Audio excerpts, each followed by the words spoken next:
Welcome to Business Reporter's Future of Banking and Financial Services campaign hosted by The Telegraph Online.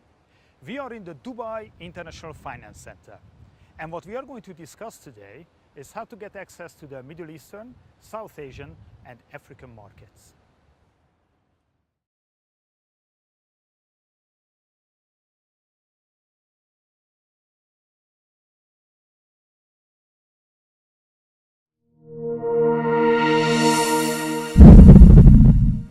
Good morning. Good morning. Okay, here we are in Dubai, but if I'm looking at the global map of financial services and financial technologies, obviously there are other regions which are really well known. North America, Western Europe, Southeast Asia.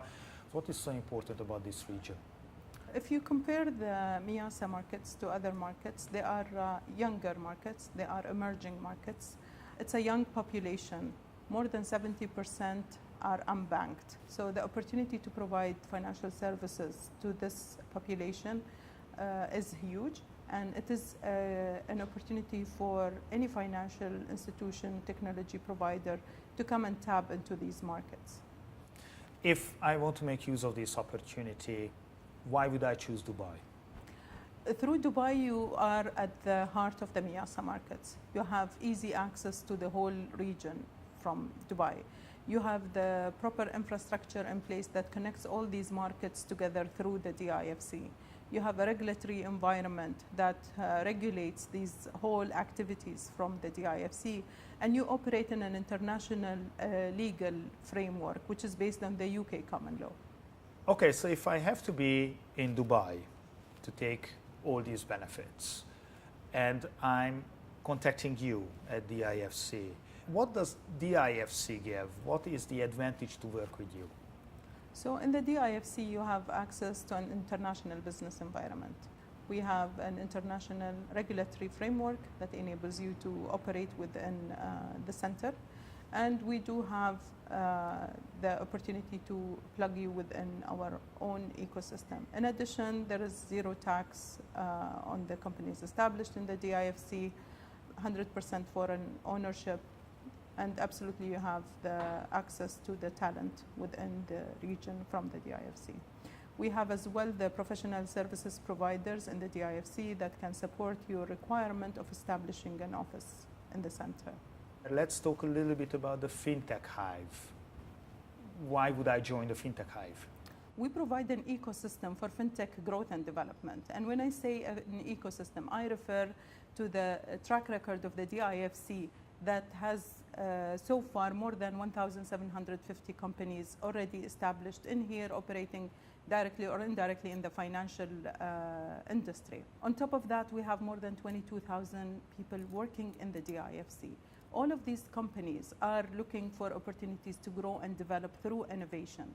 And we've identified a gap in that area, and we thought that we definitely can play an active role by bridging that gap between the innovations and the institutions to create a platform for innovation from the DIFC through the FinTech Hive at DIFC.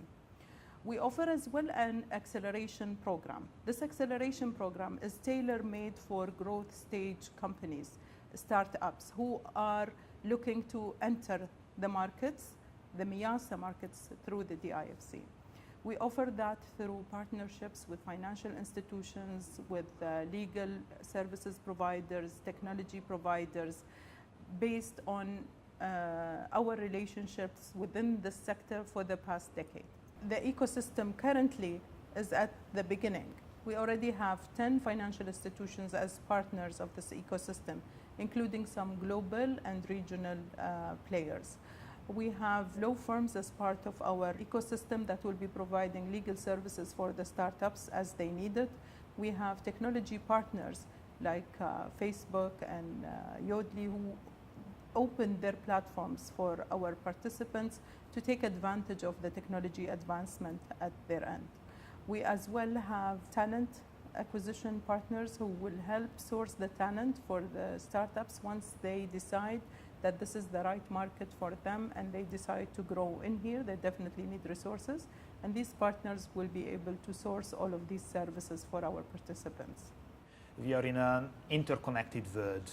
We have super fast internet, Skype, WhatsApp, all sorts of amazing telecom solutions, cloud services.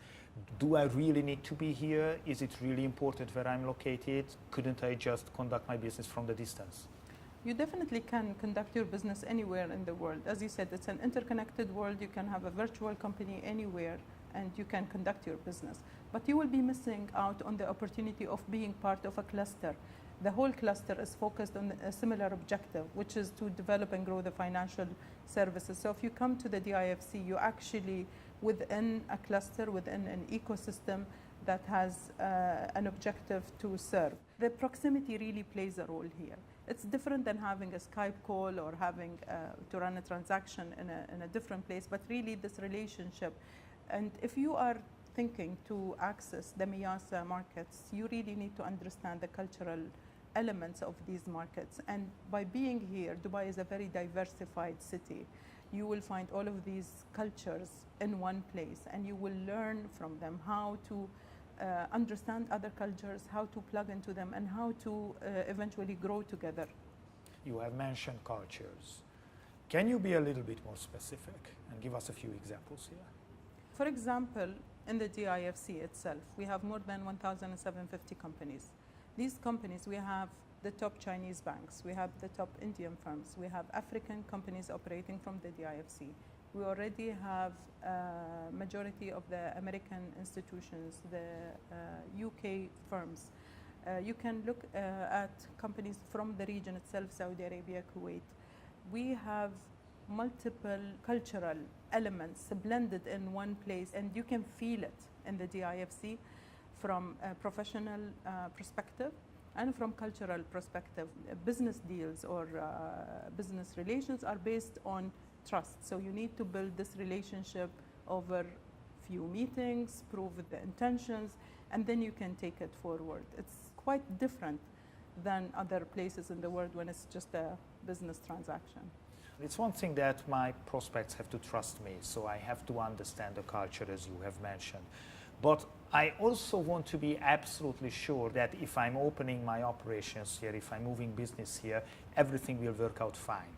So to build that trust, do you give my competitors who are coming down here a test week, a test time, something that helps us to understand fully what it takes to operate here? Yes, absolutely. We actually have the innovation testing license, which we are giving to the fintech firms. It's a temporary license for 1 year that enables them to test their technology against the market, against the opportunities in the DIFC. This is, as I said, temporary, but provides them with a license to test the whole technology. Within a period of 1 year, they will find out whether this is the right market or right opportunity. And if that is the case, then they will upgrade to a fully financial services license. If it's not the case, then it's a small cost for these startups to say, you know what, it's not the right market, I decide to leave. You have just opened the FinTech Hive. You have just accepted the first few participants, and they were talking about the application process. So maybe you could give your version of what happened during the last few months. What are the most important findings that you have? We launched the applications in end of April, and we launched it through the FinTech Hive website. And we were overwhelmed with the response from the market. We received more than 100 applications from all over the world. And for us to start looking at these applications, we had to match them to the challenges that we have already defined with the financial institutions that are partners with us in FinTech Hive. And we were looking at the applications that will actually meet those challenges and hopefully solve them or move them into opportunities. We filtered through the 111 applications, and we have shortlisted 25 out of them. And these 25 went through interviews with the panel. The panel was made up of representatives of 10 financial institutions, the IFC representative and an Accenture representative. All met with the startups, spoke to them, understood their business model. And not to forget the representative from the Dubai Financial Services Authority regulators were as well present, because they need to advise on which of these startups would need regulation to operate in the FinTech Hive. We went through thorough interview process, we did background checking, and we have selected the top 11, including one of the FinTechs in Islamic FinTech, which is something very new, especially to the world and particularly to the region. You've mentioned this interview, which was reducing the 25 applicants to the final 11 participants. And yesterday, when we were talking to the participants, one of their most memorable experience was this interview. And they say that probably if they had to make any change to their application, that would be how they conduct that interview. Now, having said that, what is your experience? What do you suggest for the next applicants? What should they really focus on? What do you think was the weakest link in most applications?